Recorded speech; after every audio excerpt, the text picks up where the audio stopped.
What happened in qualifying for the Bahrain Grand Prix?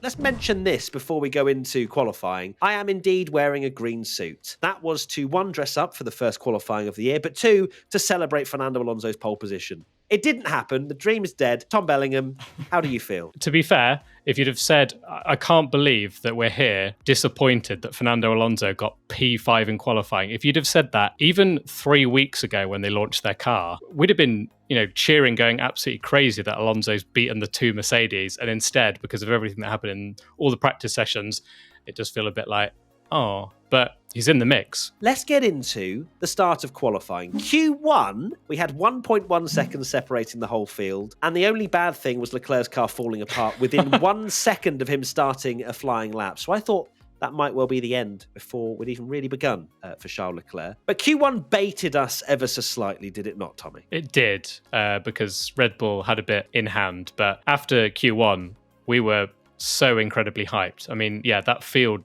spread was insane. I mean, the midfield is insane. There's not really a midfield. If you look at who actually got knocked out in Q1, it was 5 different teams. Insane. Sargent, Gasly, Magnussen, Piastri, De Vries. I think that's almost unheard of. I cannot remember the last time we had 5 different manufacturers in the bottom 5 places. No. And when you actually look at some of those performances, you really have to be quite harsh, I would say, with some of them. Magnussen being one of them, his teammate Hulkenberg making it through into Q3. De Vries getting quite easily beaten by Tsunoda as well. Gasly as well, getting beaten by Ocon. Maybe a surprise for some people. The only driver I'm not going to rinse is Logan Sargent. Great qualifying, and I believe he genuinely had a great time in that Williams. He nearly knocked Lando Norris out of qualifying. A great performance. The Williams did look good. It doesn't look like they are dead last by a long way. They are in that midfield battle. I mean, who was last was Gasly because he actually got his lap time deleted. Logan Sargent beating Gasly, beating De Vries, beating Piastri, beating Magnussen. I'd say absolutely take that. Fair play to him. But that's Q1 done and dusted. And we're in dreamland at this point. We're like, oh my God,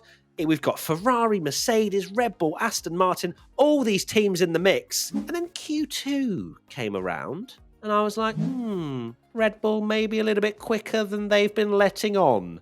And they didn't do a second run either, which was not crucial, but helped them in their final Q3 runs. The Red Bulls were 2nd and 7th in Q1, but get to Q2, and while Charles actually posted the fastest time, they were just chilling in the pits, the Red Bulls, after sort of turning the engine up and looking very, very quick indeed. Maybe not miles quicker than we thought, maybe after testing. So Q2, you had Norris, Bottas, Zhou, Tsunoda and Albon out. I think Norris did a pretty good job when you compare to his teammate Piastri, who had a bit of a stinker down in 18th. Bottas and Zhou, close. I think realistically that just seems where Alfa Romeo are at the moment, just outside of the points. Tsunoda beating his teammate, he'll be happy with that. And Albon, realistically, a good job, but he had a problem, didn't he, with his flying lap in Q2, which meant that he didn't actually do a representative soft run. Yeah, it would have been nice to see where Albon could have got, because he was looking very good. He does put in some worldy performances when he wants to. And now we move to Q3.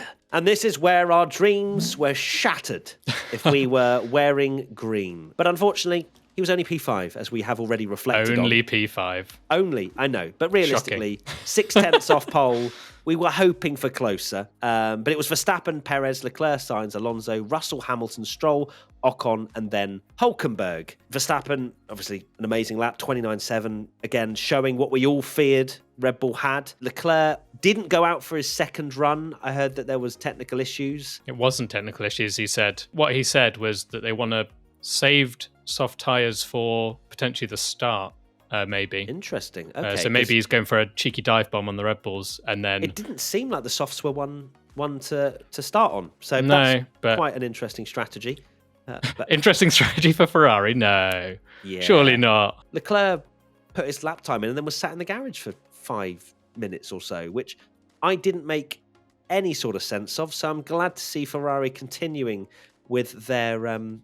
let's say, questionable, mysterious strategies. That was one of the weirdest Q3s I've watched, where at the end, we only had Verstappen and Perez, and Sainz, as well, doing a hot lap, but normally you get that big crescendo where everyone leaves to the last second. But then you had this weird moment where half the cars were doing that, half the cars weren't, and then obviously Charles didn't go out at all. So you had this weird moment where the timer was ticking down with 2 minutes to go and you didn't really know what was going on. It's a very boring order, I would say, compared to what we maybe thought was going to happen in qualifying. It was a big anticlimax for sure. We're used to 7-8 drivers all out there at least putting in their final run right at the end of the session, but we didn't have that. We had Verstappen, Perez, and Sainz, I think, as the 3 drivers, and that was it. A little bit surprised for Mercedes as well, though. Russell 6th and Hamilton 7th. I expected them to be in the mix with the Ferraris, but realistically, it just didn't seem like they had the pace. No, and that is shocking. It has to be said, 6/10 off. So far, it's not looking good because 6/10